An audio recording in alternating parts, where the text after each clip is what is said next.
India's trade deficit rises. India has now vowed to buy more industrial goods from the United States days after Prime Minister Narendra Modi's US visit, and latest data out on Monday, meanwhile, showed India's merchandise trade deficit at about $23 billion for January, which is in line with expectations, according to a Reuters poll, which showed that the January trade deficit will be around $22.3 billion. Merchandise exports in January stood at about $36 billion compared to $38 billion in December 24. Imports were at about $59 billion, while they were $59.95 in the previous month. India's trade secretary told reporters in Delhi, and reported by Reuters, that electronics goods are driving exports, followed by drugs, pharmaceuticals, and rice.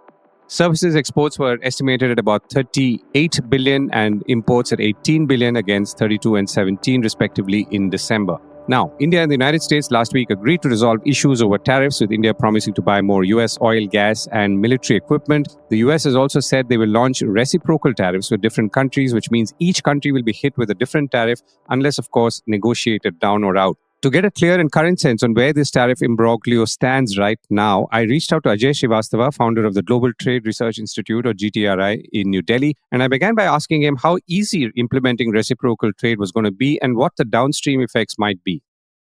I think not only us, US is also not clear what they want to do with the concept of reciprocal tariff. First, understand they have an FTA with Mexico and Canada, so zero tariffs between them. But still, they have gone ahead and imposed tariffs on steel, aluminum, and more maybe coming after 1 month, as he's saying. So reciprocal tariff has less to do with the tariff at this stage, because otherwise Mexico and Canada would not have come into this. So he has wider plans. Second, we also have to understand, because the White House note on reciprocal tariff says it will cover not only tariffs, heading is tariffs, it will cover non-tariff barriers, it will cover GST. I mean, they are mentioning VAT, which is our GST, or currency. That means they would like to pin you down wherever, whatever parameter they choose to. And you cannot transparently fight for this.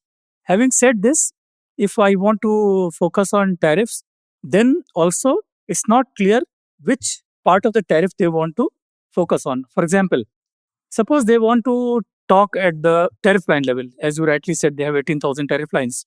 So tariff line level, I say they export apple to us, we export oranges to them. And suppose they feel we charge higher tariffs on apple, and they will increase tariffs on apple in US, on Indian apple. So I say, go ahead, please do it. We don't export apple to you. So this will fail. This will fail in 99% of the lines. So product level will fail. But in that White House note, they have given the example of Harley Davidson, which is tariff line level, what we are talking right now. So that is going to fail. And so they may talk about, say, product sector level. So they say they talk about fruit and nuts together, not the apple and oranges. It's not clear. We are just discussing right now. They have not made it clear. So suppose they say, okay, Harley Davidson fails, tariff line level fails. So we talk about fruits and nuts, product sector level. Okay, they export apple to us, we export oranges to us. And they say, okay, you are putting tariffs of 50% apple, we'll put 50% oranges, because now I am talking about product sector, fruits and nuts. And if they want to be further unreasonable, they may talk about the entire sector. For example, we divide the sector into industry and agriculture, two broad heads. In their White House notes, while for industry, they talked about tariff line level, which is Harley Davidson.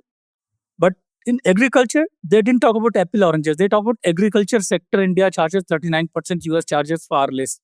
So games of the rules are not clear. And we should be prepared to fight. If we don't fight, then they will do whatever they want to do. They even are getting their basic data wrong. In that White House sheet, they mention Harley Davidson tariffs. They mention India is charging 100%. For 2 years, our tariffs are 50%. This budget, we brought it down to 30%. And they are mentioning 100% on 30th when we had this tariff of 30%. Second, Mr. Trump, during the summit meeting, he is saying US has a trade deficit of $100 billion. Come on, our deficit is $40 billion. If they can't get the deficit figures right, we have to fight for it. So I say we need to fight for at least pushing the correct information. So let me ask what I would call a downstream question. So for example, let's say on imports of bourbon into India, which is like whiskey, the duty has come from 150 to 50%.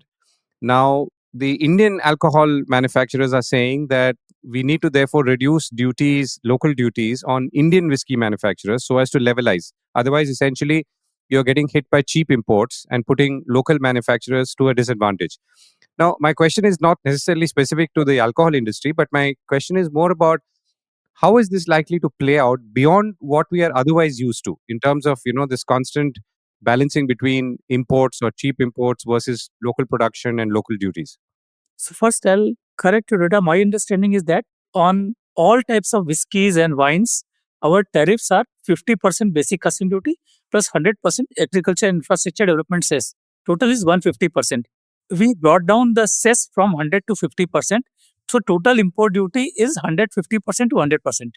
So current duty on bourbon is 100%, reduced by 50% from 150%. That's point number one. Second, bourbon global imports are less than $3 million in India. From US, they are less than $1 million. So it's a non-issue. We have gone ahead, it's fine. And third, your core question, how industry should see our import tariff structure needs a lot of changes. GST needs a lot of changes, but these changes should be based on what internally we feel is good for the country for supporting manufacturing, supporting trade, and all these things.